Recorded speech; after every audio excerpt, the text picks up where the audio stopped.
আল্লাহ শুকরিয়া যে আমরা আমাদের প্রিয় শায়েখ আস-সুন্নাহ ফাউন্ডেশনের চেয়ারম্যান শায়েখ আহমদুল্লাহ হাফিজাহুল্লাহ ওয়া রাআহকে পেয়েছি। উনি কথা বলার পরে আর কিছু বলার অবকাশ থাকে না, সুযোগ থাকে না। এত সুন্দর করে বলেন, ঠিক কিনা বলেন?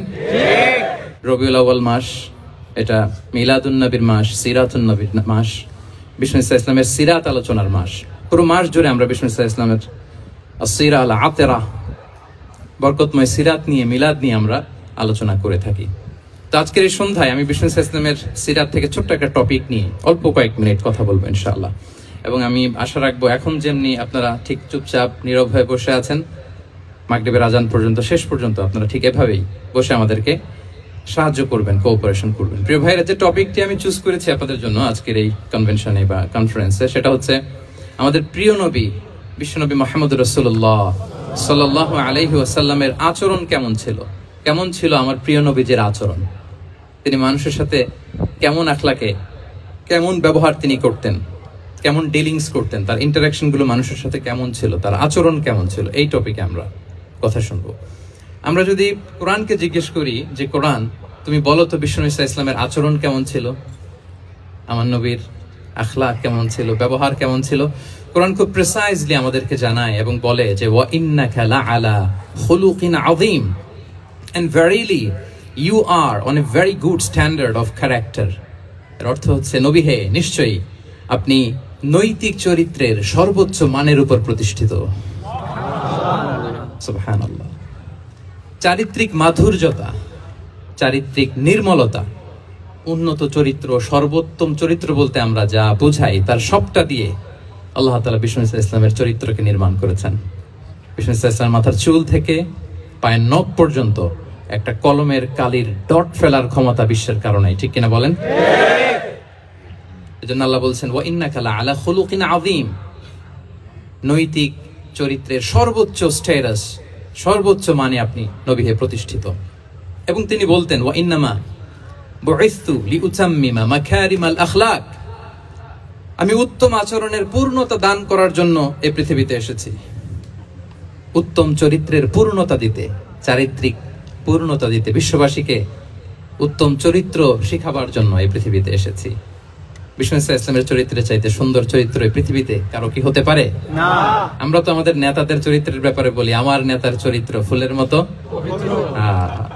আসলে কোথায় কি বলতে হবে এই সেন্সটাই আমাদের নাই। আল্লাহু আকবার। বিষ্ণু ইসা ইসলামের চরিত্রের ব্যাপারে স্বয়ং আল্লাহ তাআলা সার্টিফাই করেছেন।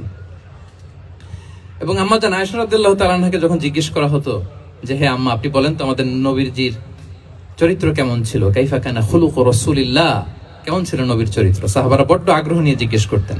আম্মা জান আয়েশা বলেছেন কানা খুলুকুহু আল কুরআন, বিষ্ণু ইসা ইসলামের চরিত্র ছিল কোরআনী চরিত্র। কোরআনে যা করতে বলা হয়েছে, যা করতে বারণ করা হয়েছে, তা প্র্যাকটিক্যালি বিশ্বনবীর জীবনে সেটা করে দেখানো হয়েছে। এবং তিনি বলতেন ইনদামা রাসূলুল্লাহ সাল্লাল্লাহু আলাইহি ওয়াসাল্লাম ইয়ামশি আলাল আরদ কাআন্নাল কুরআন ইয়ামশি আলাইহি, বিষ্ণু ইসা ইসলাম যখন রাস্তা দিয়ে হেঁটে যেতেন, as if a living Quran is walking on the street, মনে হতো একটা জীবন্ত কোরআন রাস্তা দিয়ে হেঁটে যাচ্ছে। এত সুন্দর ছিল বিষ্ণু ইসা ইসলামের চরিত্র। উনি যে নিজেই উত্তম আচরণের ছিলেন তাই নয়, তিনি সর্বোত্তম আচরণ যেন আমরা অর্জন করি এটার ব্যাপারে গুরুত্ব আরোপ করেছেন। রাসূল সাল্লাল্লাহু আলাইহি ওয়াসাল্লামকে জিজ্ঞেস করা হলো, নবী হে, কোন জিনিস মানুষকে সবচেয়ে বেশি আল্লাহর জান্নাতে প্রবেশ করাবে? সুইলা রাসূলুল্লাহ সাল্লাল্লাহু আলাইহি ওয়াসাল্লাম আন আকসারি মা ইউদখিলুন নাস আল জান্নাহ, জিজ্ঞেস করা হলো নবী কোন জিনিস মানুষকে বেশি জান্নাতে ঢুকাবে? বিষ্ণু বললেন তাকওয়াল্লাহ ওয়া হুসনুল খুলুক, এক হচ্ছে আল্লাহর ভয়, আরেক হচ্ছে সুন্দর আচরণ। তাহলে এই হাদিস থেকে বুঝলাম যারা বেশি নামাজ পড়বে তারা বেশি জান্নাতে ঢুকবে নাকি? না। নামাজ পড়তে পড়তে যারা কপাল কালো করে ফেলছে এরা ঢুকবে না? যারা হজ করতে করতে বড় হাজী সাহেব হয়েছে, জিকির করতে করতে হাতে 3-4টা তাসবিহ রেখেছে, তাদের কথা বলা হয়েছে?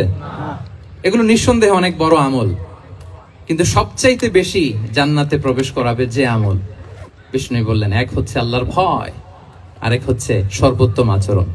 প্রিয় ভাইরা, ইসলামের মেজাজটাকে চিনে নেন। ইসলামের এসেন্সটাকে বুঝে নেন। আমরা ভালো আচরণকে গুরুত্ব দিতে চাই না। অনেক নামাজি লোক দেখবে নামাজ পড়তে পড়তে কপালে কালো দাগ ফেলে দিছে, বাসায় বউয়ের সাথে খারাপ আচরণ করে, খিটখিটে মেজাজের, প্রতিবেশীর সাথে শুধু ঝগড়া, কলিগদের সাথে ঝগড়া, মারামারি, দুঃসম্পর্ক, এরকম আছে না নাই বলেন? আছে না? কিন্তু নামাজি, অনেক বড় হাজি, একদিনও কোরআন তেলাওয়াত মিস হয় না। তো এত ইবাদত করেও সে ইসলামের আসল এসেন্সটাকে ধরতে পারে নাই। বিষ্ণু বললেন সবচেয়ে বেশি জান্নাতে প্রবেশ করাবে যে দুটি আমল, একটি হচ্ছে তাকওয়াল্লাহ, আল্লাহর ভয়, আরেকটি হচ্ছে উত্তম আচরণ, সর্বোত্তম আচরণ। তো আমরা যেন উত্তম আচরণের অধিকারী হই। আমার স্ত্রীর সাথে যেন ভালো আচরণ করি, প্রতিবেশীর সাথে যেন ভালো আচরণ করি, ছেলে মেয়েদের সাথে যেন আমাদের অ্যাটিটিউডটা ভালো থাকে, আচরণটা ভালো থাকে, কলিগের সাথে যেন ভালো থাকে। বিশ্বনবীর আচরণ যেমন ছিল তেমন আচরণ যেন আমরা গড়ে তুলতে পারি। আওয়াজ করে পড়ুন আমিন। সুনানে আবু দাউদের এক বর্ণনা বিষ্ণু ইসলাম বলেন, খুব চমৎকার একটি হাদিস, মনোযোগ দিয়ে শুনুন। তিনি বলেন, আনা যাঈমুন বিবাইতিন ফি রাবাদিল জান্নাতি লিমান তারাকাল মিরাআ ওয়া ইন কানা মুহিক্কান। আমি ওই ব্যক্তিকে জান্নাতের আঙ্গিনায় একটা ঘরের গ্যারান্টি দেই যে ব্যক্তি তর্ক করার সময় নিজে হক এটা জেনেও সে তর্ক থামিয়ে দেয়। অনেক সময় হয় না, অনেকে পায়ে পাড়া দিয়ে ঝগড়া করতে আসে, এরকম আছে না নাই? আপনি চুপচাপ দেখবেন একটা বাজে কমেন্টস করতেছে, আবার কমেন্টের নিচে কমেন্ট, আবার গালি, হ্যাঁ আছে না এরকম? বিষ্ণু বলেন নিজে হক এটা জানার পরেও আর যাতে তর্ক না বাড়ে, যে তর্ক থামিয়ে দেয় জান্নাতের আঙ্গিনায়, তাকে আমি একটা ঘরের গ্যারান্টি দেই। ওয়াবিবাইতিন ফি ওয়াসাতিল জান্নাতি লিমান তারাকাল কাযিবা ওয়া ইন কানা মাযিআন। আর ওই ব্যক্তিকে আমি জান্নাতের মাঝখানে একটা ঘরের গ্যারান্টি দেই যে ব্যক্তি কৌতুক করার সময়ও মিথ্যা পরিহার করে। করতেছে কৌতুক, ফান করতেছে আর কি, হি ইজ কিডিং, ফান করে, কৌতুক করে, কিন্তু কৌতুকের সময়ও সে মিথ্যা বলে না। এই স্বভাব যাদের, তাদেরকে আমি জান্নাতের মাঝ বরাবর একটা ঘরের গ্যারান্টি দেই। এরপর বিষ্ণু কি বলে দেখেন, তিনি বলেন ওয়াবিবাইতিন ফি আ'লাল জান্নাতি লিমান হাসানা খুলুকাহ। আর জান্নাতের একেবারে হাইস্ট পিক অফ প্যারাডাইস, জান্নাতের সর্বোচ্চ স্তরে আমি একটা ঘর বা একটা বাসভবনের গ্যারান্টি ওই ব্যক্তিকে দেই যে তার আচরণটা সুন্দর করেছে, যে সুন্দর আচরণের অধিকারী হয়েছে, তাকে জান্নাতের হাইস্ট পিকে আমি একটা বাসভবনের গ্যারান্টি দেই। তাহলে বলেন তো আমাদের আচরণটা সুন্দর করার দরকার আছে না নাই? এটা খুব ছোটখাটো একটা আমল, তাই না? কথা বলেন দক্ষিণ কোরিয়া প্রবাসী ভাইরা, আওয়াজ করে বলেন এটা কি ছোট আমল? দেখলে সালাম দিব, সুন্দরভাবে কথা বলবো, ভালো উইশ করব, হ্যাঁ, হিংসা জিঘাংসা অহংকার থেকে মুক্ত থাকবো, খিটখিটে মেজাজের হব না, অলওয়েজ স্মাইলিং ফেস থাকবে আমার, হৃদ্যতাপূর্ণ আচরণ। এই কাজটা কি ছোট আমল? আওয়াজ করে বলেন এই আমলটা কি ছোট না বড়?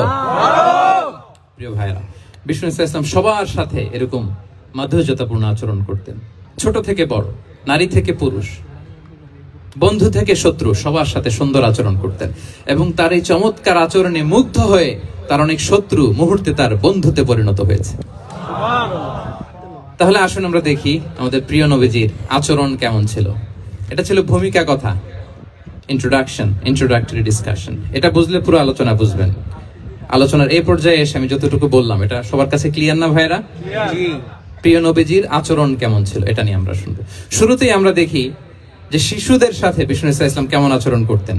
এই যে এত বলার পরেও লুকিয়ে লুকিয়ে অনেকে মোবাইল বের করে, আপনি যে ডিস্টার্ব করতেছেন আমাদের, মেহরবানি করে করবেন না, এদিকে তাকান। তাহলে শিশুদের সাথে পেয়ারা নবীজি কেমন আচরণ করতেন সেটা আমরা শুনবো। আমরা যদি থ্রু দ্য লেন্স অফ সিরা অথবা through the lens of Sunnah lens দিয়ে, আমরা তো এক একজন এক এক লেন্স লাগাই, তো দেখবেন যে সুন্দর একটা গ্লাস পরলে যেটা যেই কালার ওইটা দেখা যায়, কিন্তু নীল গ্লাস পরলে গোটা দুনিয়াটা, লাল গ্লাস লাগালে দুনিয়াটা। এই জন্য কোরআনের লেন্স দিয়ে আমরা বিশ্ব দেখি। কোন লেন্স দিয়ে বিশ্ব দেখবো? We see the world through the lens of Quran. আজকের আলোচনাটা আমরা করব থ্রু দ্য লেন্স অফ সিরা, সিরাতের আলোকে, সুন্নাহর আলোকে দেখি বিষ্ণু ইসলাম শিশুদের সাথে তিনি কেমন আচরণ করতেন। বিষ্ণু ইসলামের কাছে যখন কোনো শিশু নিয়ে আসা হতো তিনি তাহনিক করতেন। হাদিসে এসেছে, সিরায় এসেছে। তাহনিক কি?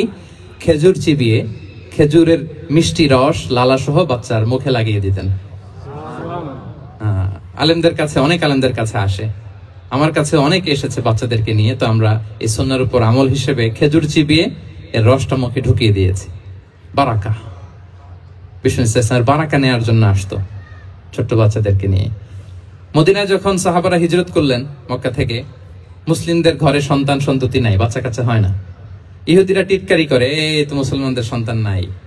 সর্বপ্রথম যেই সন্তান হয়েছে তিনি হচ্ছেন আয়েশা রাদিয়াল্লাহু তাআলা আনহার বড় বোন আসমা বিনতে আবু বকরের ঘর উজাড় করে এক সন্তান এসেছে, পুত্র সন্তান, নাম হচ্ছে আব্দুল্লাহ। কি নাম? আব্দুল্লাহ ইবনে জুবাইর। তো আসমা আব্দুল্লাহকে কোলে নিয়ে বিশ্বনবীর কাছে আসলেন। বিশ্বনবী খেজুর চিবিয়ে ওনার লালা মিশ্রিত রস খেজুর সহ মুখে লাগিয়ে দিলেন। তা আসমা সবসময় গর্ব করে বলতেন যে আমার সন্তানের পাকস্থলীতে সর্বপ্রথম যেটা ঢুকেছে এটা হচ্ছে বিশ্বনবীর লালা মিশ্রিত খেজুরের রস। আল্লাহু আকবার। বাচ্চারা আসলে বিশ্বনবী তাহনিক করতেন, এবং এটা ল্যাবরেটরিক্যালি প্রুভড, সায়েন্টিফিক্যালি প্রুভড যে বাচ্চার জন্মের পরে এরকম মিষ্টি দিলে, স্পেশালি ডেটস নির্যাস যদি দেয়া হয়, তাহলে এটা তার ইমিউন সিস্টেম বাড়ায়, রোগ প্রতিরোধ ক্ষমতা বাড়ায়, তার ব্লাড সার্কুলেশন বাড়ায়, রক্ত সঞ্চালন বাড়ায়। বিশ্বনবী এটা করতেন। অনেক মায়েরা বরকতের জন্য বিশ্বনবীর কোলে বাচ্চা দিতেন। অনেক বাচ্চা বিশ্বনবীর কোলেই পেশাব করেছে, হাদিস সাক্ষী। ওখান থেকে মাসালা এসেছে, মেয়ে বাচ্চা পেশাব করলে কিভাবে ক্লিন হবে, ছেলে বাচ্চা পেশাব করলে কিভাবে ক্লিন হবে। বিশ্বনবী কোলে নিয়েছেন, পেশাব করে দিছে ভরায়া। আল্লাহু আকবার। বাচ্চাদের মাথায় তিনি হাত বুলিয়ে দিতেন। যেই বাচ্চার মাথায় বিশ্বনবী হাত বুলাতেন, ওই বাচ্চার মাথায় খুব বেশি বেশি চুল গজাতো। সুবহানাল্লাহ বলবেন না? এক ভণ্ড, সেও ছিল নবী দাবিদার, মুসাইলামাতুল কাযযাব। সে নবীকে কপি করত, নবী যা যা করতো তাই করত। তো সেও তার এলাকায় অনেক বাচ্চাদের মাথায় হাত বুলাই দিতে শুরু করলো, যে মোহাম্মদ বাচ্চার মাথায় হাত বুলালে বাচ্চার মাথায় চুল বড় হয়, আমিও তাই করব। সে বলতো আমিও নবী। সে বলতো নবুয়ানি সুনলি ওয়ানি সুনলাকি মোহাম্মদ। হে মোহাম্মদ, নবুয়ত তোমার অর্ধেক, আমার অর্ধেক। কি মামুর বাড়ির আবদার দেখছেন? বলে আমারটা আমাকে বুঝিয়ে দাও। তো নবীকে কপি করতো। বিশ্বনবী কুয়ার মধ্যে লোনা পানির কুয়ায় থুতু ফেললে মুহূর্তে লোনা পানির কুয়া মিঠা পানির কুয়ায় পরিণত হতো। এই বদমাসটা যখন কপি করে থুতু মারছে ওদের এলাকার কুয়ায়, ওটা ছিল মিঠা পানি, ওটা মুহূর্তের মধ্যে লোনা পানির কুয়া হয়ে গেছে। তো বিশ্বনবীকে কপি করে সে তার এলাকার নবজাতক বাচ্চাদের মাথায় যখন হাত বুলিয়ে দিতে শুরু করলো, পরবর্তীতে দেখা গেল ওই বাচ্চাগুলো আজীবন ছিল টাক মাথা। চুল বাড়বে তো দূরের কথা, এদের মাথায় চুলই ওঠে নাই। আল্লাহু আকবার। মুজিজাতুন নবী। তো বিশ্বনবী মাথায় হাত বুলিয়ে দিতেন, বাচ্চাদেরকে চুমু খেতেন। আপনারা বাচ্চাদেরকে কোলে নেবেন, আদর করবেন, চুমু খাবেন, বিষ্ণুবীর সুন্নাহ এটা। বাচ্চাদের সালাম দিতেন। মাঝে মাঝে বাচ্চাদের সাথে মজা করতেন, তাদের সাথে খেলাধুলা করতেন। বাসার সময় পেলে এটা করবেন, ছেলেমেয়েদেরকে নিয়ে খেলতে নেমে যাবেন। শুধু বাচ্চাদের সাথে ফান করতেন এমন না, ভুল দেখলে শুধরে দিতেন। এক ছোট্ট বাচ্চা কোলে বসে খাবারের প্লেট থেকে এখান থেকে ধরে ওখান থেকে ধরে, তাও বাঁ হাতে। বিষ্ণু বললেন, ইয়া গোলাম সাম্মিল্লাহ, বিসমিল্লাহ বলো। কুলবি ইয়ামিনিক, বাঁ হাতে নয় ডান হাতে খাও। ওয়া কুল মিম্মা ইয়ালিক, আর এদিক সেদিক থেকে নয়, তোমার সামনে যেটা আছে ওইটা খাও। সুবহানাল্লাহ। শুধরে দিতেন। সাদাকার খেজুরের স্তূপ ছিল, যাকাতের খেজুর। হাসান রাদিয়াল্লাহু তাআলা আনহু, বিষ্ণু ইসলামের দৌহিত্র, ছোট্ট মানুষ, হাঁটতে হাঁটতে যে খেজুরের স্তূপের দিকে খেজুর নিয়ে খেলতে যায়, হঠাৎ একটা খেজুর খেতে আরম্ভ করলেন। বিষ্ণু বললেন, কিখ কিখ, থামো থামো, ওয়াক থু থু। আমরা যে বাংলা ওয়াক থু বলি, এটার আরবি হচ্ছে কিখ। এই নানা ভাই, রাখো রাখো রাখো। আলা তাআলাম ইন্না লা নাকুলু সাদাকা। নানা ভাই, তুমি জানো না আমরা হাশিমি খানদানের, আমরা সাদাকার মাল খেতে পারি না। আঙ্গুল ঢুকিয়ে মুখ থেকে খেজুর বের করে দিলেন। সুবহানাল্লাহ। এভাবে ছোট্ট বাচ্চাদের ভুলগুলো শুধরে দিতেন, কারেকশন করতেন। সুনানে নাসাইতে এসছে, কান রাসূলুল্লাহ সাল্লাল্লাহু আলাইহি ওয়াসাল্লাম ইয়াজুরুল আনসার, তিনি যখন আনসারীদেরকে ভিজিট করতে যেতেন, ফায়ুসাল্লিমু আলা সিবিয়ানিহিম, আনসারী বাচ্চাদেরকে সালাম দিতেন। আপনারা বাচ্চাদের সালাম দেন তো নাকি? নাকি বাচ্চাদের সালামের জন্য বসে থাকেন? অনেকে মনে করে যে আমি মুরব্বী হাজী সাহেব, 80 বছর বয়স, আমি তো শুধু সালাম পাবো, আমি দিব কেন? এরকম একটা ভুল ধারণা আছে না? সালাম শুধু ছোটরা দিবে, ব্যাপারটা কি এমন না? ছোটরা বড়দের দিবে, বড়রা ছোটদের দিবে, সবাই সবাইকে দিব। ঠিক কিনা বলেন? ইনশাআল্লাহ বলেন সবাই ইনশাআল্লাহ। ওয়ায়ামসাহু বিরুসিহিম, বাচ্চাদের মাথায় হাত বুলিয়ে দিতেন। ওয়ায়াদউ লাহুম, তাদের জন্য দোয়া করতেন। তাহলে বিশ্বনবীর বাচ্চাদের সাথে আচরণ, ডিলিংস, ইন্টারঅ্যাকশন কেমন ছিল বুঝতে পেরেছেন? একবার এক নামাজে ওনার নাতিদেরকে নিয়ে হাজির হলেন, হাসান হুসাইন রাদিয়াল্লাহু আনহুমাকে নিয়ে। তো নামাজের এক সিজদায় বিশ্বনবী এমন লম্বা সময় সিজদায় পড়ে রইলেন, মাথা আর উঠান না। মুসল্লিরা তো অবাক, সাহাবারা ভাবলেন হায় রে, নবীজি অসুস্থ হয়ে গেলেন নাকি, অথবা ওহী নাজিল হলো নাকি। নামাজ শেষে সাহাবারা জিজ্ঞেস করলেন, ইয়া রাসূলুল্লাহ, আপনি কি অসুস্থ হয়েছেন নাকি ওহী নাজিল হচ্ছিল? এত লম্বা সিজদা দিতে তো কখনো দেখি নাই। বিশ্বনবী বললেন, না না, কুল্লুন যালিকা লাম ইয়াকুন, কোনটাই না, বরং ওয়ালাকিন নাবনি ইরতাহালানি, আমার নানা ভাই হাসান হোসাইন সিজদারত অবস্থায় আমার পিঠের উপরে উঠে বসেছিল। ফাকারিহতু আন উআজ্জিলাহু হাত্তা ইয়াকদিয়া হাজাতা, আমি উঠে গেলে তাদের ডিস্টার্ব হবে, এজন্য সিজদায় পড়েছিলাম। যতক্ষণ তাদের পিঠে উঠে খেলতে মনে চেয়েছে তারা খেলেছে, তারা নেমেছে, তারপরে সিজদা থেকে মাথা উঁচু করে দাঁড়িয়েছি। কি কনসিডারেশন ছিল, কি কনসিডারেট পিপল ছিলেন, সুবহানাল্লাহ বিহামদি। তো আমরা কাঁধে নিয়ে খেলবো তো দূরের কথা, আমরা অনেকে বাচ্চাদেরকে মসজিদে দেখলেই রেগে যাই, আছে না নাই? অনেক মুরব্বীরা আছে মসজিদে বাচ্চা দেখতে পারে না, দেখবেন হ্যাঁ, খিটখিটে মেজাজের হয়ে যায়, রিঅ্যাক্ট করে। আলহামদুলিল্লাহ গত অনেক বছর ধরে বাংলাদেশে এটা নিয়ে আমরা কন্টিনিউয়াসলি বলেছি যে না, শিশুদেরকে আপনারা মসজিদে আসলে ধমক দিবেন না, ভুল করলে, আওয়াজ করলে, চিৎকার করলেও তাদেরকে বকা দেওয়া যাবে? বলেন। আজকে যদিও বকা খেয়ে মসজিদ থেকে ফিরে যায়, আর কোনোদিন মসজিদের দিকে পা বাড়াবে না। ও যাবে ক্লাবে, হ্যাঁ, ও যাবে গানের কনসার্টে, আর ফেরাতে পারবেন মসজিদে? আর আসবে না। খবরদার, আপনার একটা ধমকের কারণে মসজিদমুখী কোনো শিশু যেন অন্যদিকে না যায়। বুঝাবেন যে আব্বু, এটা আমাদের ইবাদতগাহ, পবিত্র জায়গা, এখানে দুষ্টামি করতে হয় না, আওয়াজ করতে হয় না, আল্লাহ তোমাকে অনেক গুনাহ দিবে। গুনার ভয় দেখালে কিন্তু বাচ্চারা আর দুষ্টামি করে না, দেখবেন। ঠিক কিনা বলেন? এই সেন্সটা তাদের আছে, এভাবে বুঝাবেন। মুসনাদে আহমদ একটা হাদিস এসেছে, বিষ্ণু ইসলাম ওনার চাচাতো ভাইদেরকে নিয়ে দৌড় প্রতিযোগিতা করাতেন, লাইন ধরে দাঁড় করাতেন, আর বলতেন, মান সাবাকা ইলাইয়া ফালাহু কাদা ওয়া কাদা, সবাই দাঁড়াও, দেখি কে কার আগে আমাকে দৌড়ে ধরতে পারে, যে ধরতে পারবে তাকে পুরস্কার দিব। আল্লাহু আকবার। এবং বিশ্বনবীর এই কথা শুনে সবাই দৌড়ে যে বিশ্বনবীর ঘাড়ের উপর উঠতো, বুকের উপর উঠতো, ঝাঁপিয়ে পড়তো, বিশ্বনবী সবাইকে ধরে আগলে নিতেন, প্রত্যেকের গালে চুমু খেতেন। পড়েন সুবহানাল্লাহ। এই ছিল শিশুদের প্রতি বিষ্ণু ইসলামের আচরণ। তো আমরা এরকম আচরণ করি কিনা? আমাদের আচরণটা আমাদের বাচ্চা, আমাদের আত্মীয় স্বজনের ছোট ছেলে মেয়ে, আমরা কোথাও শিশুদেরকে যদি দেখি, আমরা তাদের সাথে কিভাবে আচরণ করি, একটু মিলিয়ে নিন কার আচরণ কেমন, এরকম করেন কিনা। আমি আর জিজ্ঞেস করতে চাইলাম না, জাস্ট আস্ক ইউরসেলফ, নিজেকে জিজ্ঞেস করুন যে আমরা আমাদের বাচ্চাদের সাথে এরকম আচরণ করি কিনা। তাহলে প্রথম পয়েন্টটা ক্লিয়ার, শিশুদের সাথে বিষ্ণু ইসলামের কেমন আচরণ ছিল। এটা কি আপনাদের কাছে ক্লিয়ার হয়েছে প্রিয় ভাইরা? আপনাদের কষ্ট হচ্ছে না? হ্যাঁ, শেষ করে দিব? আরো কয়েক মিনিট শুনবেন তো? ইনশাআল্লাহ পড়েন সবাই। আচ্ছা, শিশুদের পার্ট শেষ, এবার দেখি বয়স্কদের সাথে, অ্যাডাল্টদের সাথে বিষ্ণু ইসলামের আচরণ কেমন ছিল, বড়দের সাথে কেমন আচরণ করতেন আমরা। আসুন দেখি। সাহাবারা তো সবচাইতে বেশি বিষ্ণুনবীর সঙ্গ পেয়েছেন, তাই না? বিশ্বনবীর সবচাইতে বেশি সঙ্গ পেয়েছেন কারা? আওয়াজ করে বলুন, ক্লাসের মতো কারা? সাহাবারা সবচাইতে বেশি সঙ্গ পেয়েছে। তাদের সাথে কেমন আচরণ ছিল? যে আয়াতটি দিয়ে আমি শুরু করেছি, আল্লাহ বলেছেন, ফাবিমা রাহমাতিম মিনাল্লাহি লিনতা লাহুম ওয়ালাউ কুনতা ফাযযান গালিযাল কলবি লানফাদ্দু মিন হাওলিক। সাহাবারা বিশ্বনবীর এত ভালোবাসা পেয়েছেন, এত সুন্দর আচরণ পেয়েছেন, তারা বিশ্বনবীকে সবসময় আগলে রাখতে চাইতেন, ঘিরে থাকতে চাইতেন, তার সঙ্গ ছাড়তে চাইতেন না। পড়েন সুবহানাল্লাহ। সবসময় ঘিরে রাখতে চাইতেন। বাসায় ভাল লাগে না, বিশ্বনবীর কাছে চলে যেতেন। ওয়াইফের সাথে মনোমালিন্য, নবীর দরবারে চলে যেতেন। এমনকি কোন সাহাবীর পেটে যদি ক্ষুধা লাগতো, ঘরে খাবার না থাকতো, তারা বিশ্বনবীর কাছে চলে যেতেন। তারা বলতেন, নবীর চেহারার দিকে তাকিয়ে থাকলেই আমাদের ক্ষুধা মিটে যেত। আগলে রাখতেন সবসময় বিষ্ণু ইসলামকে। আর সবসময় বিষ্ণু ইসলাম একটা স্মাইলিং ফেস নিয়ে তাদের সাথে কথা বলতেন, মুচকি হাসবেন। বিষ্ণু বলেন, তাবাসসুমুকা ফি ওয়াজহি আখিকা সাদাকা, you smile to your brother, it's a charity. তোমার ভাইয়ের দিকে তাকিয়ে তুমি যে মুচকি হাসো, এটা সাদাকা দেওয়ার সওয়াব কামিয়ে ফেলো তুমি। সুবহানাল্লাহ। এবং সাহাবারা বলতেন, মা রাআইতু আহাদান আকসারা তাবাসসুমান মিন রাসূলিল্লাহ সাল্লাল্লাহু আলাইহি ওয়াসাল্লাম। বিশ্বনবীর চাইতে বেশি কাউকে আমরা কোনোদিন মুচকি হাসি দিতে দেখিনি। সুবহানাল্লাহ। মুচকি হাসেন তো আপনারা? হাসি তো গোমরা মুখ করে রাখছেন কেন? হাসেন, হাসেন, মুচকি হাসেন, হাসবেন। হাসতে পয়সা লাগে? না। হ্যাঁ, কত অন লাগে বলেন? মুচকি হেসে দিতে? হ্যাঁ, আচ্ছা, লাগে না তো মুচকি হাসবেন। হাসলে যদি সাদাকার সওয়াব হয় তো আমরা মুখ গোমরা করে রাখবো কেন? আমরা কি করব? মুচকি হাসবো। রাজি আছেন?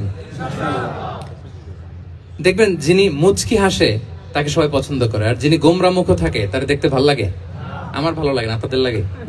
লাগে? লাগে না, লাগে না। হাসি কিন্তু সংক্রামক, ইতিবাচক ভাবে সংক্রামক। আপনি হাসলে দেখবেন হেসে হেসে কথা বলে যার সাথে বলতেছেন তারও একটা হাসি। আপনি গোমরা মুখে থাকলে ওই ব্যক্তিও গোমরা মুখ, ঠিক কিনা বলেন? এবং মুচকি হাসলে স্বাস্থ্য ভালো থাকে, মানসিক স্বাস্থ্যের সাথে এটা সম্পর্ক আছে। মুচকি হাসবেন। মোবাইল বন্ধ করবেন। এই যে খুব দায়িত্বশীলতার সাথে উনি মুচকি হেসে হেসে ভিডিও করতেছে। প্রিয় ভাইরা, দেখেন বিষ্ণু ইসলাম কেমন কনসিডারেট ছিলেন। বিশ্বনবী যদি কারোর সাথে মুসাফা করতেন, ভাই একটু হাত মিলান তো, এই যে ওই লোক হাত সরানোর আগে বিশ্বনবী হাত সরাতেন না। যখন উনি হাতটা টান দিতেন তখন নবী হাত টান দিতেন। কারোর সাথে কথা বলার সময় এইভাবে আর চোখে তাকাতেন না, এইভাবে না। কথা বলতে হইলে ঘুরে তার দিকে হয়ে তাকে সম্মান দিয়ে, রেসপেক্ট দিয়ে কথা শুরু করতেন। কেউ কোনো গুরুত্বপূর্ণ কথা কানে কানে বলতে চাইলে তিনি কথা শেষ না হওয়া পর্যন্ত মাথা সরাতেন না। সুবহানাল্লাহ, আসতে বলেন। আল্লাহু আকবার, আল্লাহু আকবার। একটু মিলিয়ে নেই, আসলে কি আমরা পারি এত চমৎকার আচরণ উপহার দিতে? আল্লাহ, কতটা কনসিডারেট ছিলেন দেখেন। এক বেদুইন, অক্ষর জ্ঞানহীন মানুষ, সভ্যতার ছোঁয়া তার মধ্যে লাগেনি। সে মসজিদে নববীতে ঢুকে একবার মসজিদে নববীর মাঝখানে পেশাব করা শুরু করলেন। কি করা শুরু করলেন? কোথায়? টয়লেটে? কোথায়? ইসলামের সবচাইতে দ্বিতীয় সবচাইতে পবিত্র জায়গা বিশ্বনবীর মসজিদের মাঝখানে। সাহাবারা তাকে মারতে উদ্ধত হলেন। বিশ্বনবী বললেন, দাও, থামো থামো, এই থামো থামো। কারণ প্রস্রাব করার সময়, টয়লেট করার সময় হুট করে কাউকে ধমক দেওয়া যায় না, ডাকা যায় না, দরজায় বড় নক করা যায় না, নক করা যায় না। করলে তার ক্ষতি হতে পারে, এটা করবেন না। বিষ্ণু বললেন, দাও ওয়া হারিকু আলা বাউলিহি সাজলান মিন মা। এই রাখো রাখো, বেচারাকে পেশাব করতে দাও, করতে দাও, করতে দাও, পেশাব করতে দাও। সে পেশাব শেষ করলো। বিষ্ণু বললেন, এক বালতি পানি ঢেলে দাও। এই এক বালতি পানি বালুতে মিশে জায়গাটা পরিষ্কার হয়ে যাবে। এরপর বিষ্ণু ইসলাম বললেন, ফাইন্নামা বুইসতুম মুয়াসসিরিন ওয়া লাম তুবআসু মুআসসিরিন। তোমরা এত কঠোর হচ্ছ কেন? আল্লাহ তো তোমাদেরকে কঠোর করে পৃথিবীতে পাঠাননি, সহজপন্থী করে আল্লাহ তাআলা আমার এই উম্মতকে পৃথিবীতে পাঠিয়েছে। পড়েন সুবহানাল্লাহ। দেখেন কত চমৎকার আচরণের ছিলেন। এবং পরে লোকটাকে বুঝিয়ে বললেন, সে কালিমা পড়ে মুসলমান হয়ে গিয়েছে। আল্লাহু আকবার। এই ছিল বিষ্ণু ইসলামের ইন্টারেকশন সাহাবাদের সাথে। এবং সাহাবাদের জন্য তিনি দোয়া করতেন প্রাণ ভরে। প্রিয় ভাইরা, দোয়া চাওয়া, দোয়া করা দুটোই সুন্নাহ। প্রাণ ভরে তিনি সাহাবাদের জন্য দোয়া করেছেন। বিষ্ণু ইসলাম একবার ওয়াশরুম সেরে এসে দেখলেন কে যেন অজুর পানি রেখে গিয়েছে। জিজ্ঞেস করলেন, কে রেখেছে? বলা হলো, আব্দুল্লাহ ইবনে আব্বাস রেখে, ছোট্ট আব্দুল্লাহ। বিষ্ণু ইসলাম খুশি হয়ে গেলেন, হায় রে, সে কিভাবে খেয়াল করলো? আমি এখন ওয়াশরুম থেকে আসলেই তো আমার অজুর পানি লাগবে। খুশি হয়ে একটা দোয়া করলেন তার জন্য। তিনি বললেন, আল্লাহুম্মা ফাক্কিহহু ফিদ্দীন ওয়া আল্লিমহু তা'ওয়িল। মানে হে আল্লাহ, আপনি তাকে দ্বীনের জ্ঞান দেন এবং কোরআনের ব্যাখ্যা তারে শিক্ষা দেন। বিশ্বনবীর এই দোয়া এমন ভাবে কবুল হয়েছে, এই আব্দুল্লাহ ইবনে আব্বাস যত মুফাসসির পৃথিবীতে আসবে সকল মুফাসসিরদের সম্রাট হিসেবে আল্লাহ তাকে কবুল করেছেন। সুবহানাল্লাহ। বিশ্বনবীর দোয়া তারা পেয়েছেন। উম্মে সুলাইম রাদিয়াল্লাহু তাআলা আনহা, আনাস রাদিয়াল্লাহু তাআলা আনহুকে নিয়ে আসলেন। বললেন, নবী হে, আপনি এসেছেন, আমরা যে এত খুশি মদিনাবাসী, সবাই দেখে আপনার হাতে কিছু না কিছু হাদিয়া দেয়। আমি কি দিব? কিছু দেয়ার নাই, কিছু দেয়ার নাই। আমি গরিব মানুষ, আমি আমার নাড় ছেঁড়া ধন, কলিজার টুকরা আনাস, আমার শিশু সন্তানটারাই আপনারে হাদিয়া দিয়ে দিলাম। সুবহানাল্লাহ। খুয়াইদুমুকা আনাস। নবী হে, সে আপনার ছোট্ট খাদেম হবে, আপনার কাজ করে দিবে। উদুল্লাহ আলাহ, আপনি তার জন্য একটু দোয়া করেন। বিষ্ণুনবী দোয়া করলেন। কি দোয়া করলেন? আল্লাহুম্মা আকসির মালাহু ওয়া ওয়ালাদা। আল্লাহ আনাসের সম্পদও বাড়ায় দাও, ওয়া ওয়ালাদা, তার সন্তানও বাড়ায় দাও। দেখেন এই দোয়ার কি বরকত। এই দোয়ার বরকতে আনাস বলে, মদিনাতে যত খেজুর বাগান ছিল সবগুলো খেজুর বাগানে বছরে খেজুর হতো একবার, কিন্তু নবীর দোয়ার বরকতে আমি আনাসের বাগানে খেজুর হতো বছরে 2 বার। সুবহানাল্লাহ। আর উনার সর্বসাকুল্যে ছেলে মেয়ে ছিল, কোন বর্ণনায় 78 জন, কোন বর্ণনায় 80 জন। সুবহানাল্লাহ। আমাদের পুরো বংশে আছে 80 জন, কথা বলেন। আপনার পুরো গোষ্ঠীতে 80 জন আছে। ওনার শুধু ছেলে মেয়ে, একজনের ছেলে মেয়ে কয়জন? 80 জন। বিশ্বনবীর দোয়া, কি ইন্টারেকশন দেখেন, একজন ট্রু লিডারের কি বৈশিষ্ট্য। তিনি সাহাবীদের ভালো গুণ দেখলে তাদেরকে উৎসাহিত করতেন, ইন্সপায়ার করতেন, প্রশংসা করতেন।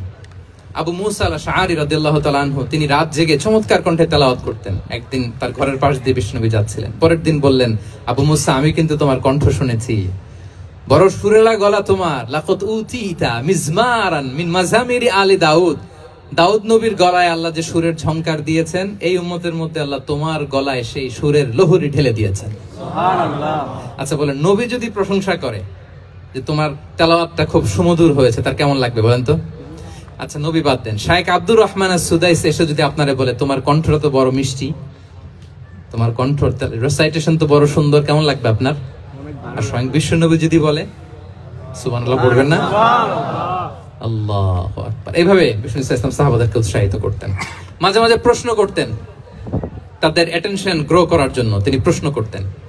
একবার বলেন দেখি, কে বলতে পারে ইন্না মিনাশ শাজারি শাজারা লা ইয়াসকুতু ওয়ারাকুহা মাসালুহা মাসালুল মুমিন, একটা গাছ আছে, এই গাছের পাতা ঝরে না, এর দৃষ্টান্ত মুমিনের দৃষ্টান্ত। কে পারো দেখি? কোন সাহাবী পারে না, কারণ তারা ভাবতেছিল দূরের ওই সিরিয়ার কোন গাছ হবে, অমুক জায়গার মরুভূমির গাছ হবে, ঘরের পাশে যে খেজুর গাছ ওইটা আর কেউ হবে না। ভাবছে প্রশ্ন যেহেতু করছে, এত সহজ উত্তর হইলে তো প্রশ্ন করার কথা ছিল না। তারা এইটা বলে ওইটা বলে, ক্যাকটাস গুলমলাতা ওই গাছ। নবী বলে না, ইন্নাহা আন-নাখলা, এটা খেজুর গাছ। কি গাছ? খেজুর গাছ। তো আব্দুল্লাহ ইবনে ওমর তখন খুব ছোট, তিনি মনে মনে ধরে ফেলছিলেন, কিন্তু ভয়ে বলে না। তো বাসায় যে ওমর রাদিয়াল্লাহু বলে, আব্বা আপনারা কেউ পারেন না, আমি তো জানতাম এটা খেজুর গাছ, তো বললা না যে? আব্দুল্লাহ বলে, আপনি পারেন না, অন্যান্য সাহাবারা বাচ্চা ছাড়া কেউ পারে না, আমি কেমনে কই? ওমর রাদিয়াল্লাহু বললেন, আজকে যদি তুমি বলতে পারতে লাল উট পেলে আরবরা যে যত খুশি হয়, আমি তার চেয়েও বেশি খুশি হয়ে যেতাম। সুবহানাল্লাহ। নবীর সামনে আমার বুকটা এত বড় হয়ে যেত। আল্লাহু আকবার। আল্লাহু আকবার। দেখেন, প্রশ্ন ছুড়ে দিয়ে মনোযোগ আকর্ষণ করতেন সাহাবাদের। রসিকতা করতেন মাঝে মাঝে, রসিকতা। এক সাহাবী বলেন, ইয়া রাসূলুল্লাহ, আমার চলতে বড্ড কষ্ট হয়, আপনি যদি দয়া করে আমাকে একটা উট দিতেন, তাহলে আমি রাইড নিতাম এটার উপরে, এটা দিয়ে চলতাম, সফরের কষ্ট কমে যেত। বিষ্ণু বলেন, যাও ঠিক আছে, তোমাকে একটা উটের বাচ্চা দিব। কি দিব? সাহাবী বলেন, ইয়া রাসূলুল্লাহ, আমি চাইলাম কি আর আপনি বললেন কি? আমার তো লাগবে এমন উট যেটা দিয়ে মরুভূমিতে চলা যায়। বিষ্ণু বলেন, ওই উটটাও তো অন্য কোন না কোন উটের বাচ্চা।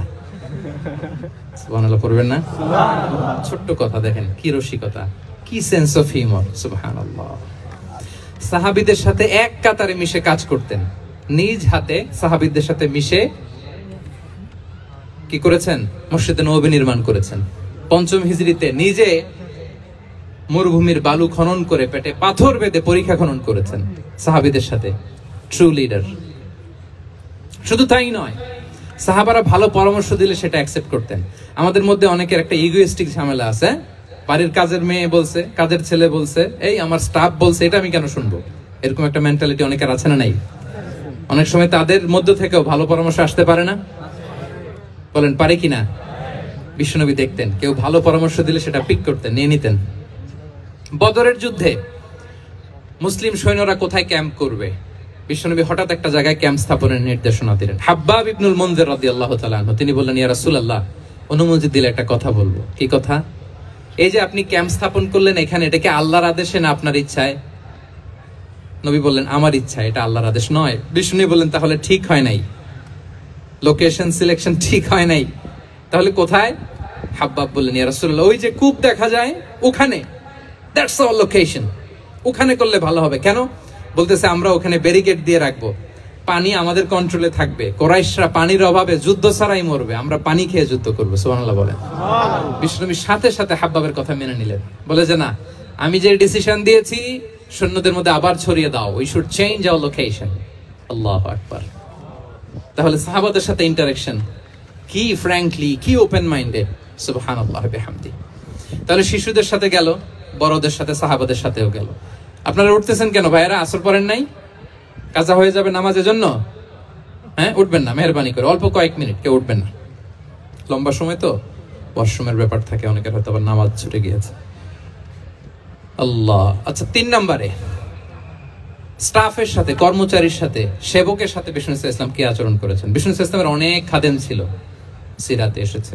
সবার কথা তো বলা যাবে না, একজনের কথা বলি, আনাস রাদিয়াল্লাহু তাআলা আনহুর কথা। আনাস, লক্ষ্মীপুরে আমি এক জায়গায় ওনার কোন একটা ওয়াজ করতে যে আমি বললাম আনাস নামটা কেমন লাগে, কারণ অনেকে বাচ্চা নিয়ে এসে বলে হুজুর নাম রেখে দেন। তাই আমি বললাম আজকে এখানে নাম দিয়ে দেই আনাস, এই বছর এই লক্ষ্মীপুরে যত বাচ্চা হবে যাদের মনে চায় আনাস রেখে দিয়েন। 3-4 বছর পরে শুনি আনাস দিয়ে লক্ষ্মীপুর ভরে গেছে। অনেকে আমাকে জানাইছে ছেলের নাম কি আনাস, তো বলে যে ওই যে হুজুর আপনি 19 সালে আমাদের লক্ষ্মীপুরে এসে বলছিলেন, ওই কথা থেকে আমরা, পেটে ছিল বাচ্চা, আমরা নিয়ত করে ফেলছি আনাস রাখবো। আনাস নামটা অনেক সুন্দর না? সাহাবাদের নামগুলো চুজ করে করে ছেলেদের নাম রাখবেন। উনি ছিলেন বিষ্ণু ইসলামের খাদেম। কোনদিন তিনি কোন ওনার স্টাফকে, সেবককে, খাদেমকে মারধর করেন নাই, কোনদিন না। আমরা তো পান থেকে চুন খসলে আল্লাহ, বাংলাদেশে ওই যে লোহার খুন্তি গরম করে কাজের মেয়ের পিঠে শাঁকা দেয়া হয়, এরকম আছে না নাই? ডাকাত বলেন, মানবাধিকার কর্মী, আবার নারী আন্দোলনের বড় নেত্রী, কিন্তু ঘরের ভেতরে দেখা যায় তার আসল চরিত্র। কারো আসল চরিত্র যদি জানতে চান, কয়েকটা জায়গায় নক করলে জানা যায়। এক হচ্ছে তার বউ, তার ব্যাপারে কি বলে, তার স্ত্রী। এরপর তার ড্রাইভার কি বলে, তার ঘরের কাজের মহিলাটা কি বলে। এদের কাছে নক করলেই আপনি বড় সাহেবের আসল তথ্য পেয়ে যাবেন। কথা বুঝতে পেরেছেন? আনাস রাদিয়াল্লাহু তাআলা আনহু বলেন, খাদিমতুন নবিয়্য 10 সিনিন ফামা ক্বালা লি উফ ফামা ক্বালা লি লিমা সানা'তা ওয়ালা লিমা লা সানা'তা। আমি 1 বছর 2 বছর নয়, 10 বছর বিশ্বনবীর খাদেম ছিলাম। আওয়াজ করে বলেন তো কয় বছর? 10 বছর। একদিনের জন্য আমার কোনো কাজে বিরক্ত হয়, উহ ইস আরে, বিরক্ত হয়ে আমরা এগুলো বলি না? একদিনের জন্য বলে না, একদিন, একটি মুহূর্তের জন্য। এই 10 বছরে একটিবারও প্যারা নবীজি বলেন নাই আনাস এটা কেন করলে। একবারের জন্য বলে নাই আনাস এটা করলে না কেন, একবারের জন্য তিনি বলেননি। আনাস রাদিয়াল্লাহু তাআলা আনহু বলেন, একদিন একটা কাজে, সম্ভবত জুব্বা আনতে আমাকে বিষ্ণু পাঠিয়েছিলেন। আমি ছোট মানুষ, জুব্বা আনতে যে ভুলে আমি মদিনার বাচ্চাদের সাথে খেলতে আরম্ভ করলাম, খেলা দেখতে আরম্ভ করলাম। বাচ্চারা রাস্তায় খেলাধুলা করে না, বিশ্বনবী যেটা আনতে পাঠিয়েছে ওইটা না এনে ভুলে, ছোট মানুষ তো, সেও দাঁড়িয়ে দাঁড়িয়ে মদিনার ছেলে মেয়েদের খেলা দেখতেছে। এখন সময়ের পর সময় যায়, ঘন্টার পর ঘন্টা যায়, আনাস তো আর আসে না জুব্বা নিয়ে। বিষ্ণু ভাবলেন হায় রে, আনাস মনে ভুলে গেছে, যাই নিজের কাজ নিজেই করে নিয়ে আসি। বিষ্ণু বেরোলেন, বেরোই দেখে ওই তো আনাস, আমার আনাস বাচ্চাদের সাথে খেলা দেখতেছে। আমরা হইলে কি করতাম? আমরা হইলে কি মায়ের, ওই যে ডাইরেক্ট মায়ের। আল্লাহ, আজকে তোর একদিন কি আমার একদিন না। বিষ্ণু গেলেন, তিনিও বাচ্চাদের সাথে খেলা দেখতে শুরু করলেন, কিছুই বললেন না, শুধু আলতো হাতে আনাসের পিঠে হাত রাখলেন, ঘাড়ে আলতো হাতে। বিষ্ণুবীর হাতটা রেশমের চেয়েও সফট ছিল। হাত রাখলেন, হাত রাখাতে আনাস রাদিয়াল্লাহু তাআলা আনহু ফানাযারতু ইলাই, তিনি বললেন আমি পিছনের দিকে তাকালাম, বিষ্ণুনবীর দিকে আমি তাকালাম। হঠাৎ করে দেখলাম যে বিষ্ণুনবী। তাকানোর পর পর আমি ভয় পেয়ে গেলাম, কিন্তু বিষ্ণু ইসলাম ধমকও দেয় নাই, কিরা আনাস তুই এখানে, এটাও বলে নাই। তাকালাম, ওয়া হুয়া ইয়াদহাক, তিনি একটা মুচকি হাসি দিলেন। সুবহানাল্লাহ। বললেন আনাস তোমাকে না কাজে পাঠিয়েছিলাম, এখানে কেন? আনাস বলে ইয়া রাসূলুল্লাহ ক্ষমা করে দেন, আমি যাচ্ছি। আনাস বলে বিশ্বনবীর সেদিনের মুচকি হাসির শাসন মরার আগের দিন পর্যন্ত আমার এই সোজা রাস্তায় রেখেছে। সুবহানাল্লাহ। ভাইরা আমার, শাসন করতে জানলে পিট্টি দেয়া লাগে না, ধমক দেয়া লাগে না, মার দেয়া লাগে না। শাসন করতে জানলে একটা মুচকি হাসি দিয়ে শাসন করা যায়, ঠিক কিনা বলেন? ঠিক। তাহলে কর্মচারীর সাথে তার আচরণ কেমন ছিল আমরা জানলাম। এবার জানবো স্ত্রীর সাথে আচরণ।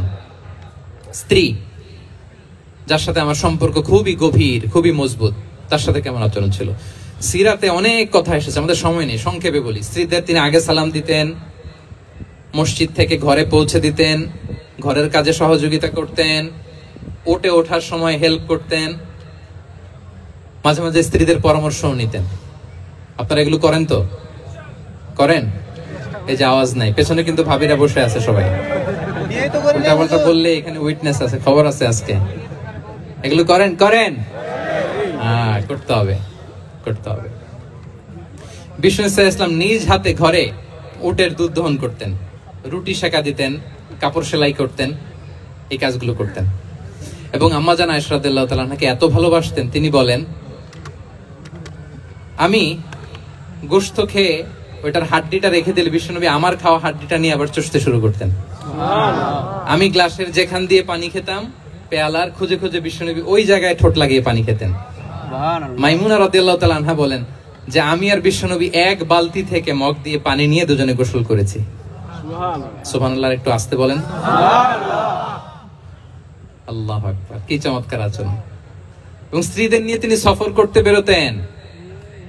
একবার রাত্রিবেলা বিষ্ণু ইসলাম এবং আম্মা জান আয়েশা রাদিয়াল্লাহু তাআলা আনহা, বিষ্ণু বলেন চলো তো আমরা একটু দৌড় দেই, এক্সারসাইজ হয়ে যাবে। দুইজনে দৌড় দিলেন। তখন আম্মা জান আয়েশা রাদিয়াল্লাহু তাআলা আনহা একটু স্লিম ছিলেন, তো দৌড়ে বিশ্বনবী পিছে পড়ে গেলেন, আম্মা জান আয়েশা ফার্স্ট হয়ে গেলেন, আগে চলে গেলেন। বড্ড খুশি, উনি বিশ্বনবীকে হারিয়েছেন। আবার অনেক বছর পরে, তখন সময়ের ব্যবধানে আম্মা জান আয়েশা একটু হেলদি হয়ে গিয়েছেন, আগের মতো আর চিকন নেই। আবার বিশ্বনবী এক রাতে বললেন আয়েশা চলো আজকেও একটু এক্সারসাইজ করি, দৌড় দেই। দুজন মিলে দৌড় দিলেন। আজকে বিশ্বনবী আর আম্মা জান আয়েশাকে চান্স দেন নাই, তিনি জোরে দৌড়ে আম্মা জান আয়েশাকে রানার আপ করে দিলেন, উনি ফার্স্ট হয়ে গেলেন। এরপর কি বললেন জানেন? সুনানে আবু দাউদের হাদিস, তিনি বললেন ইয়া আয়েশা হাদিহি বিতিলকা সাবকা। দেখেন বিশ্বনবী মনে রাখছেন, নোটে রাখছেন। বিষ্ণু বলেন আয়েশা, ওই যে এত বছর আগে কোন এক রাতে মরুভূমিতে দৌড়ে আমাকে হারাইছিলা, আজকে ওইটার বদলা নিয়ে নিলাম। তিলকা সাবকা, ওইটার বিনিময়ে এটা। ওই দিন তুমি জিতছিলা, আজকে তোমার উপর আমি জিতে গেলাম। আল্লাহু আকবার। কি হৃদ্যতা ছিল, কি সম্পর্ক ছিল স্ত্রীর সাথে। তাই বলে মনে করবেন না যে কোনো মনোমালিন্য হতো না, হতো। মানবিক যে ব্যাপারগুলো, মাঝে মাঝে একটু ছোটখাটো মিষ্টি ঝগড়া, একটু মনোমালিন্য, এটাও হতো।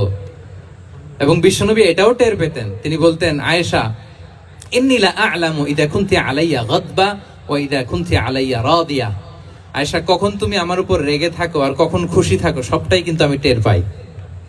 আম্মা জান আয়েশা অবাক হলেন, কি করে টের পান? বিশ্বনবী বলেন যখন তুমি আমার উপর খুশি থাকো তখন দোয়ার সময় বলো লা ওয়া রাব্বি মুহাম্মদ, তুমি বলো হে মুহাম্মদের রব আল্লাহ, মদিনার উপর রহম করেন, আমাদেরকে ক্ষমা করেন। হে মুহাম্মদের রব, আমাদের ক্ষমা করেন। এইভাবে দোয়া করো। আর যখন তুমি রেগে থাকো তখন আমার নামটা মুখ দিয়ে নিতে চাও না, তখন তুমি দোয়াতে বলো লা ওয়া রাব্বি ইব্রাহিম, হে ইব্রাহিমের আল্লাহ, হে ইব্রাহিম নবীর খোদা, আমাদের মাফ করো। তখন তুমি আমার নাম নাও না, কৌশলে আমার নামটা বাদ দাও। আম্মা জান আয়েশা বলেন ইয়া রাসূলুল্লাহ মা আহজুরু ইল্লা ইসমাক, নবী হে আমি তো আপনার নামটাই শুধু মুখ থেকে বাদ দেই, আমার হৃদয় থেকে তো কখনো আপনারে বাদ দিতে পারি না। এটা ঠিক, তখন রেগে থাকি, আপনার নামটা মুখে নেই না, কিন্তু হৃদয় থেকে তো আপনাকে সরাতে পারি না। সুবহানাল্লাহ। এই ছিল বিষ্ণুর সাথে স্ত্রীদের সম্পর্ক। প্রিয় ভাইরা, আমরা যদি একটু দেখি প্রতিবেশীর সাথে কেমন আচরণ করতেন। নেইবার, বিষ্ণু বলতেন মান কানা ইউমিনু বিল্লাহি ওয়াল ইয়াউমিল আখির ফালইউকরিম দাইফা, যে আল্লাহ বিশ্বাস করে, আখিরাতে বিশ্বাস করে, সে যেন প্রতিবেশীকে সম্মান করে। এবং একবার আবু যার আল গিফারি রাদিয়াল্লাহু তাআলা আনহুকে বিষ্ণু ইসলাম বলেন আবু যার ইযা তাবাখতা মারাকান ফাআকসির মাআ, হে আবু যার তুমি যদি কখনো ঝোল তরকারি রান্না করো, ঝোলের তরকারি খাইছেন? আপনাদের সাউথ কোরিয়াতে তো বিখ্যাত একটা ঝোলের তরকারি আছে, কি নাম যেন, মাছের ম্যাগি বাগা, মেংথাং। আমরা একটা শব্দ শিখছিলাম, কি জন্য বলে খামসা হামনিদা, কয়েকটা শব্দ শিখাই দিছে ভাইরা আমাকে। তো এই যে নামটা বললাম, ঝোলের মধ্যে ট্যাংরা মাছ, শিং মাছ ঝোল দেয়া একটা তরকারি। তা আবু যার গিফারিকে বিষ্ণু ইসলাম বলেন ইদা তাবাখতা মারাকান ফাকফির মা, হে আবু যার কখনো যদি ঝোলের তরকারি রান্না করো একটু বেশি করে পানি দিও, যাতে করে তোমাদের পাশাপাশি তোমার প্রতিবেশীর সাথে একটু ঝোল শেয়ার করতে পারো। প্রতিবেশীকে এত গুরুত্ব দিতেন। তিনি বলতেন লাইসাল মুমিন আল্লাযী ইয়াশবা ওয়া জারুহু জাইউন ইলা জামবিহি, সে মুমিন নয় যে পেট পুরে খায় আর তার প্রতিবেশী না খেয়ে রাত যাপন করে, সে মুমিন নয়। দেখেন প্রতিবেশীকে কত গুরুত্ব তিনি দিয়েছেন। বিশ্বনবীর এক ইহুদি প্রতিবেশী ছিল। কোন ধর্মের? ইহুদি। সবাই বলেননি? ইহুদি। একসাথে আওয়াজ করে বলেন, কোন ধর্মের প্রতিবেশী? ইহুদি। ওই ইহুদির এক ছেলে বিশ্বনবীর কিছু কাজ করে দিতেন। অনেকদিন হলো ছেলেটা আসে না, ছোট্ট ইহুদি ছেলে, মোবাইল বন্ধ, ছোট্ট ইহুদি ছেলে আসে না। খোঁজ নিলেন, শুনলেন সে অসুস্থ। শুনলেন ইহুদি ছোট্ট ছেলেটা কি বিশ্বনবী দেখতে গেলেন। মুসলিম শিশুকে দেখতে গেলেন নাকি? কোন ধর্মের শিশু? তার মানে আপনার প্রতিবেশী যদি হিন্দু হয়, বৌদ্ধ হয়, খ্রিস্টান হয়, দ্যাট ডাজন্ট ম্যাটার। আপনি তার বিপদে আপদে পাশে থাকবেন, এটাই ইসলামের শিক্ষা, ঠিক কিনা বলেন? এই যে আপনাদের এখানে বুদ্ধিস্ট নেইবার আছে, হিন্দু নেইবার আছে, খ্রিস্টান নেইবার আছে, তারা বিপদে পড়লে তো আপনার যাওয়ার দরকার নেই না? যাবেন, খোঁজ খবর নিবেন, ভিজিট করবেন, পাশে দাঁড়াবেন।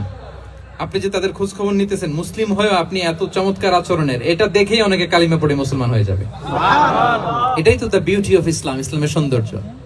বিশ্বনবী হিন্দু মুসলিম ইহুদি বাছেন নাই, ছোট্ট ইহুদিটাকে দেখতে গেলেন, যে দেখে হায় রে, কাতর হয়ে সে বিছানায় মৃত্যু শয্যায় শুয়ে আছে। বাচ্চাটার মাথায় হাত বুলিয়ে দিলেন। হাত বুলিয়ে বাচ্চাটাকে, ইহুদি বাচ্চাটাকে বললেন, আসলিম, হে শিশু, তুমি ইসলাম ধর্ম গ্রহণ করো। এখন ছোট্ট মানুষ, তার বাবা আবার পাশে দাঁড়িয়েছে, আব্বা কি বলে না বলে, সে নাযারা ইলা ওয়াজহি আবি, বাবার দিকে তাকালেন। তা বাবা বলে, আতিয়া আবুল কাসিম, মানে বিষ্ণু ইসলামের কুনিয়াত, বড় ছিল ছিল কাসিম, তাকে বলা হতো আবুল কাসিম। ইহুদি বাবা বলল, মোহাম্মদ যা বলে তাই করো। সাথে সাথে সে বলল, আশহাদু আল্লা ইলাহা ইল্লাল্লাহ ওয়া আশহাদু আন্না মুহাম্মাদুর রাসূলুল্লাহ। বিশ্বনবী বেরোয়ার সময় বললেন, আলহামদুলিল্লাহিল্লাযী আনকাযাহু মিনান নার, প্রশংসা সে আল্লাহর যে একটু আগে জাহান্নামী হওয়ার কথা ছিল, মুহূর্তে কালেমার মধ্য দিয়ে তাকে জান্নাতি বানিয়ে দিলেন। সুবহানাল্লাহ। দেখেন প্রতিবেশীর সাথে কি আচরণ। ইহুদি প্রতিবেশীর পাশে দাঁড়িয়েছেন, অসুস্থ, ভিজিট করেছেন। আমরা যেন আমাদের প্রতিবেশীর খোঁজ রাখি। অভুক্ত প্রতিবেশী রেখে আপনি পেট পুরে খেয়ে তাহাজ্জুদ পড়লে ওই তাহাজ্জুদ আল্লাহর দরবারে যাবে না। খবরদার, খবরদার, আমরা যেন প্রতিবেশীর সাথে সুসম্পর্ক রাখি। এবার যুদ্ধবন্দীদের সাথে বিষ্ণু ইসলাম কেমন আচরণ করেছেন। যুদ্ধবন্দী, POW, প্রিজনার অফ ওয়ার, যুদ্ধবন্দী পর্যন্ত যুদ্ধ হয়েছে, প্রতিপক্ষ হেরেছে, আমরা জিতেছি, তাদেরকে বন্দী হিসেবে আমরা পেয়েছি, তাদের সাথে ইসলাম কি আচরণ করতে বলে। আমরা তো অনেক যুদ্ধবন্দীদের ইতিহাস জানি পৃথিবীতে। আবু গারিব কারাগারের কথা শুনেছি আমরা ইরাকে, ঠিক কিনা? হ্যাঁ, পশ্চিমারা কি নির্যাতন করেছে। আমরা কিউবার গুয়ান্তানামো বের কথা শুনেছি, কি অমানবিক নির্যাতন তারা করেছে, কি টর্চার সেল তারা ওখানে করেছিল। সম্প্রতি আমরা আমাদের বাংলাদেশে আয়নাঘরের কথাও শুনেছি। তো আয়নাঘরে যাদেরকে টর্চার করা হয়েছে এরা যুদ্ধবন্দী? এরা তো কারাবন্দী, তাও অন্যায় ভাবে। এনফোর্স ডিসঅ্যাপিয়ারেন্স ছিল, অন্যায় ভাবে তাদেরকে গুম করা হয়েছে। অন্যায় ভাবে বছরের পর বছর যাদেরকে এভাবে কষ্ট দেয়া হয়েছে, ফ্যামিলি থেকে দূরে রাখা হয়েছে, কিয়ামতের দিন তাদেরকে আল্লাহ জালেমের কাতারে দাঁড় করাবে। ইসলাম কারাবন্দীদের দূরের কথা, যুদ্ধবন্দীদের সাথে ভালো আচরণের কথা বলেছে। আল্লাহ বলেন, ওয়া ইউতঈমুনা আত-তাআমা আলা হুব্বিহি মিসকিনান ওয়া ইয়াতীমান ওয়া আসীরা। বিশ্বাসীরা গরিব দুঃখীদের যেমনি খাবার খাওয়ায়, যুদ্ধবন্দীদেরও খাবার খাওয়ায়, যুদ্ধবন্দীদেরও খাবার খাওয়ায়। এবং বিষ্ণু বলেছেন, ইস্তাউসু বিল উসারা খায়রা, যুদ্ধবন্দীদের সাথে তোমরা ভালো আচরণ করো। বদরের যুদ্ধে 70 জন বন্দী হয়ে আসলো। বিশ্বনবী 70 জনকে সাহাবাদের মধ্যে ভাগ করে দিলেন, বললেন তোমরা খারাপটা খাবে, বন্দীদেরকে ভালোটা খাওয়াবে। সুবহানাল্লাহ। কি নমুনা স্থাপন করেছে ইসলাম। সুমামা ইবনে উসাল রাদিয়াল্লাহু তাআলা আনহু নামে এক যুদ্ধবন্দীর ছোট্ট ঘটনা বলে আমি পয়েন্টটা শেষ করছি। ইয়ামামার বড় লিডার ছিলেন, যুদ্ধবন্দী হয়ে মদিনায় আসলেন। নাম সুমামা ইবনে উসাল। নাম কি? কি নাম? সুমামা ইবনে উসাল। মুখ দিয়ে বেরোতে চায় না।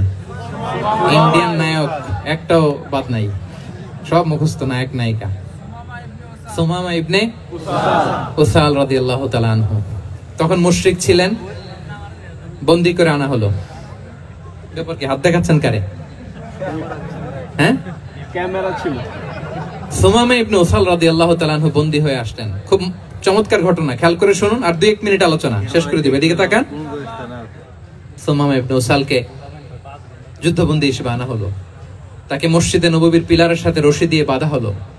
বিষ্ণু বললেন, সুমামা কি অবস্থা তোমার? কি অবস্থা তোমার? কেমন লাগে? তোমার সাথে কেমন আচরণ করা হবে বলো? বললেন, মুহাম্মদ তুমি চাইলে মারতেও পারো, বাঁচিয়েও রাখতে পারো। বিষ্ণু বললেন, সুমামা এ দুনিয়াটাই শেষ নয়, আখিরাতে বিশাল এক জগৎ পড়ে আছে। তুমি যদি শাহাদা বাক্য পড়ো আমাদের ভাই হয়ে যাবা। তোমার সেফটি সিকিউরিটির দায়িত্ব আমাদের, আমরা তোমরা সবাই মিলে এক। তারপর একে একে বিশ্বনবী তার সাথে ইসলামের সৌন্দর্যগুলো তুলে ধরলেন, সালাত কি, জাকাত কি, এগুলো বুঝালেন। বাড়িতে যেয়ে বললেন সবচেয়ে ভালো খাবার রান্না করো, একজনকে দিয়ে মসজিদে পাঠালেন। যুদ্ধবন্দীর সাথে কি আচরণ দেখছেন। এরপরের দিন বিশ্বনবী আবার তাকে ইসলামের দাওয়াত দিলেন। এরপর বাড়িতে এসে একজনকে বললেন, যাও আমার ওই উটের দুধ দহন করে তাকে এক পেয়ালা গরম দুধ দিয়ে আস। আমরা জামাইকেও তো এরকম সমাদর করি না, কি বলেন? তৃতীয় দিন বিশ্বনবী আবার খাবার নিয়ে গেলেন, আবার ইসলামকে তুলে ধরলেন। সুমামা তো অবাক, যুদ্ধবন্দীদের সাথে মুসলমানরা এরকম আচরণ করে। 3 বছর বিশ্বনবীর 3 দিন ধরে লাগাতার যখন ইসলামকে প্রেজেন্টেশন শেষ, বিশ্বনবী বললেন, যাও এবার সুমামা ইবনে উসালের রশিটা খুলে তাকে ছেড়ে দাও। সাহাবারা বললেন, বলেন কি ইয়া রাসূলুল্লাহ, ভয়ঙ্কর, বিশ্বাসঘাতকতা করবে, মেরে ফেলবে আমাদের। বিশ্বনবী বললেন, না, আমি যা জানি তোমরা তা জানো না, ছেড়ে দাও। সুমামাকে ছেড়ে দেয়া হলো। সুমামা বের হলেন মসজিদ থেকে, ফিরে তার ভূখণ্ড, তার এলাকা ইয়ামামাতে তিনি গেলেন না। মদিনার মসজিদে নবীর পাশে খেজুর বাগানের পাশে তিনি অজু করলেন, গোসল করলেন, অজু করলেন। এরপর ফিরে এসে বিশ্বনবীর সামনে দাঁড়িয়ে বললেন, আশহাদু আল্লা ইলাহা ইল্লাল্লাহ ওয়া আশহাদু আন্না মুহাম্মাদান আবদুহু ওয়া রাসূলুহু। আল্লাহু আকবার। আমি সাক্ষ্য দিচ্ছি আল্লাহ ছাড়া কোনো ইলাহ নেই, আপনি আল্লাহর প্রেরিত রাসূল। হে মুহাম্মদ, আপনার চাইতে নিকৃষ্ট মানুষ আমার কাছে কেউ ছিল না, কিন্তু এখন থেকে আপনার চাইতে কোনো প্রিয় মানুষ আমার জীবনে নেই। ইসলামের চাইতে নিকৃষ্ট কোনো ধর্ম আমার জানা ছিল না, আজ থেকে ইসলামের চাইতে প্রিয় ধর্ম আমার কাছে নেই। মদিনার চেয়ে নিকৃষ্ট কোনো শহর আমার কাছে ছিল না, সবচেয়ে অপছন্দের শহর, আজ থেকে মদিনার চেয়ে প্রিয় শহর আমার কাছে নেই। দিস ইজ ইসলাম। বিশ্বনবী বললেন, হে নবী, নবী হে, আপনি আমাকে উমরার অনুমতি দিন। তিনি উমরা করতে গেলেন। বিশ্বনবী তাকে তালবিয়া শিখিয়ে দিলেন। এই প্রথম কেউ মুসলিম, সুমামা ইবনে উসাল, উনি প্রথম মুসলিমদের মধ্যে উমরা করেছেন তালবিয়া পড়তে পড়তে, লাব্বাইক আল্লাহুম্মা লাব্বাইক পড়তে পড়তে। উমরা করার শেষে ইয়ামামা থেকে গম আসতো মক্কায়, ওই গম পিষে রুটি বানিয়ে মক্কাবাসী খেয়ে বেঁচে থাকতো। উনি ঘোষণা দিলেন, মুহাম্মাদের অনুমতি ছাড়া ইয়ামামার একটি গমের দানা আজ থেকে মক্কায় পৌঁছবে না। সুবহানাল্লাহ পড়বেন না? এই যে আমেরিকা যে ইকোনমিক স্যাংশন দেয়, এটা শিখছে সুমামা উমামা ইবনে উসাল রাদিয়াল্লাহু তাআলা আনহুর কাছ থেকে। আল্লাহু আকবার। তিনি বললেন, একটা গমের দানা পৌঁছবে না মক্কাবাসীতে, ওনারা আর রুটি খেতে পারে না। গমের দাম বেড়ে গেল। বিষ্ণুর কাছে চিঠি লিখে পাঠালেন, হে মুহাম্মদ, তুমি যদি উমামারে না বলো আমরা না খেয়ে মরবো। পরে বিশ্বনবীর হস্তক্ষেপের মধ্য দিয়ে আবার ইয়ামামা থেকে গম আসা শুরু হয়েছে। সুবহানাল্লাহ পড়ে। প্রিয় ভাইয়েরা, তাহলে বন্দীদের সাথে, যুদ্ধবন্দীদের সাথে বিশ্বনবীর আচরণ কেমন ছিল টের পেয়েছেন? অনুধাবন করতে পেরেছেন? কষ্ট হচ্ছে আপনাদের?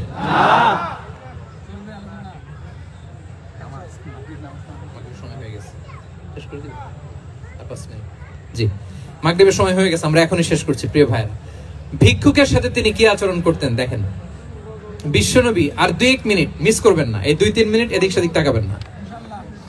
ভিক্ষুকের সাথে কি আচরণ? বিশ্বনবী কখনো না বলতে পারতেন না। কেউ হাত পাতলে কি বলতে পারতেন না? পারতেন না। এক ভিক্ষুক এসে বলে, এই মুহাম্মদ দাও, তোমার কাছে কি আছে দাও। নবী তখন চাদর পরা ছিলেন, চাদর ধরে এমন জোরে টান দিছেন বিশ্বনবীর ঘাড়ের চামড়া এখানে ছিঁড়ে গেছে, চামড়ায় দাগ পড়ে গেছে। বিশ্বনবী তার দিকে তাকিয়ে, ওই যে মুচকি হাসির ম্যাজিক, আবার মুচকি হাসি দিয়ে বললেন, যাও তাকে কিছু দিয়ে দাও। সুবহানাল্লাহ পড়বেন না? আচ্ছা, ভিক্ষা করতে আইসা যদি আপনার জুব্বা ধরে টান মারে, জামার কলার ধরে টান মারে, এই দে, কি করবেন বলেন? ওই যে মায়ের, মানে ডানে ভাই আর কোনো সলিউশন নাই, খালি মায়ের, খাইছো মায়ের, খাইলো মায়ের। দেখেন, ভিক্ষা করতে এসে জামা ধরে টান দিয়ে ঘাড়ের চামড়া এখানে দাগ ফেলে দিয়েছে, কিন্তু বিশ্বনবী হাসি দিয়ে সলিউশন করলেন। সুবহানাল্লাহ পড়েন। শত্রুদের সাথে তিনি কেমন আচরণ করেছেন? আল্লাহ আল্লাহ আল্লাহ আল্লাহ। তায়েফের ময়দানে রক্তাক্ত হয়েছেন, রক্তাক্ত। পাহাড় রক্ষী ফেরেশতারা বলে, নবী আপনাকে রক্তাক্ত করেছে? তায়েফে কেন গেছিলেন বিশ্বনবী? জমির বায়না করতে না? তায়েফে জমি কিনতে গেছিল না? তায়েফবাসীকে জাহান্নামের আগুন থেকে বাঁচাতে রক্তাক্ত করা হয়েছে। পাহাড় রক্ষী ফেরেশতারা বললেন, নবী একটা আদেশ দেন, 2 দিক থেকে চাপা মেরে পুরো তায়েফবাসীকে মাটির সাথে মিশিয়ে ফেলবো, মাটির সাথে মিশে যাবে। বিষ্ণু বললেন না না, তারা হয়তো ঈমান আনে নাই, তাদের ভবিষ্যৎ প্রজন্মের কেউ না কেউ লা ইলাহা পড়বে,